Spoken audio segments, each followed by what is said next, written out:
While she laughed with him, I walked out quietly. What she didn't know was that a 64-year-old shoebox held my grandfather's secret fortune. For the first 22 years of my marriage, I believed I understood two things. Hard work always pays off, and a loyal spouse would never betray the hands that fed her. Both beliefs shattered the day my wife, Michelle, invited her boss Carl Peterson to our anniversary dinner after I explicitly told her that if she did, I was done.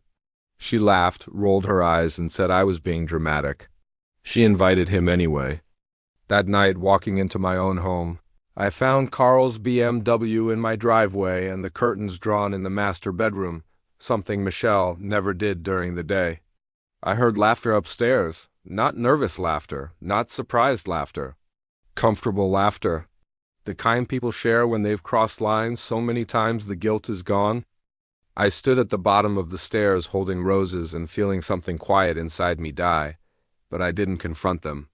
I didn't scream. I walked back to my truck and waited 3 hours. I watched Carl leave at 6:30 p.m. He kissed my wife on my front porch, wearing the silk robe I bought her for Christmas.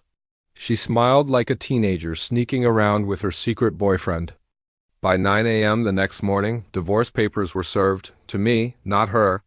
Michelle had planned everything with Carl. The courthouse hallway echoed with her laughter while she clung to his waist. "Some businessman you turned out to be," she sneered. They took everything, my business, my savings, my house. Even custody of my 19-year-old twins who barely spoke to me anymore because Michelle and Carl had convinced them I had abandoned the family, despite me working nonstop to pay for their college. I went from owning a thriving electrical supply company and a 6-bedroom home to living in a dingy studio apartment that smelled like mildew and the curry restaurant below it.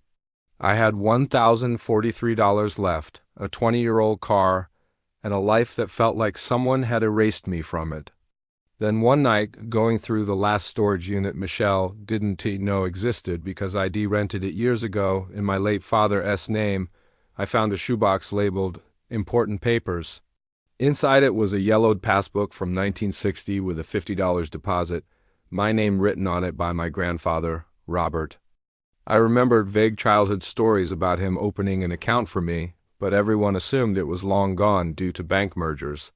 Still, the next morning I took it to a local Chase branch more out of nostalgia than hope. When the teller saw the passbook, she froze, excused herself, and fetched the branch manager, Theodore. They walked me to his office like I was carrying a live bomb. After several tense minutes of typing, he rotated his computer monitor toward me, my vision blurred. The account balance was $4.8 million compound interest at 7.5% annually for 64 years had turned my grandfather's single sacrifice $50 into a fortune. I whispered, "This can't be real." "Oh, it's real," Theodore said. "And there's more." He retrieved another file from the archives. In 1965, my grandfather purchased **** 5 shares of Berkshire Hathaway *** for $100 total. Today, those shares, after decades of splits and Buffett's investment genius, were worth $8.2 million. My grandfather, a man who never made more than $15,000 a year, had reached out from the grave and saved me in the most unbelievable way. Then came the letter. A handwritten note he left specifically for me. ***, what is hidden cannot be stolen. Trust no one completely. Not even those who share your bed. Never let them see all your cards. ***. Michelle and Carl had looked everywhere for hidden assets, except a 64-year-old passbook created before I was born. If she had even tried to access it during the divorce, the account's terms said its value would revert back to the original $50. The timing had been perfect. And now I had $13 million. Invisible to Michelle, I didn't move out of my studio. I didn't buy a car. I didn't post a thing. I lived the same miserable routine for 2 more weeks. Meanwhile, I quietly hired the most feared attorney in New York, Arthur Blackstone, Carl's former mentor. The man he idolized. Arthur didn't just help me, he destroyed them. He uncovered that Carl had bribed Judge Brennan for years. He found that Michelle had submitted fabricated bank statements, paid witnesses, and manipulated our children with fake emails and edited photos.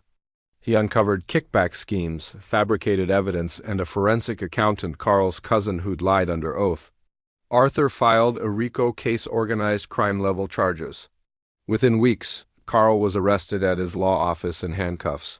Judge Brennan was arrested at the country club Mid-Martini. Michelle's bank accounts were frozen. The divorce ruling was overturned. Every asset she stole had to be returned. She was implicated in fraud alongside Carl.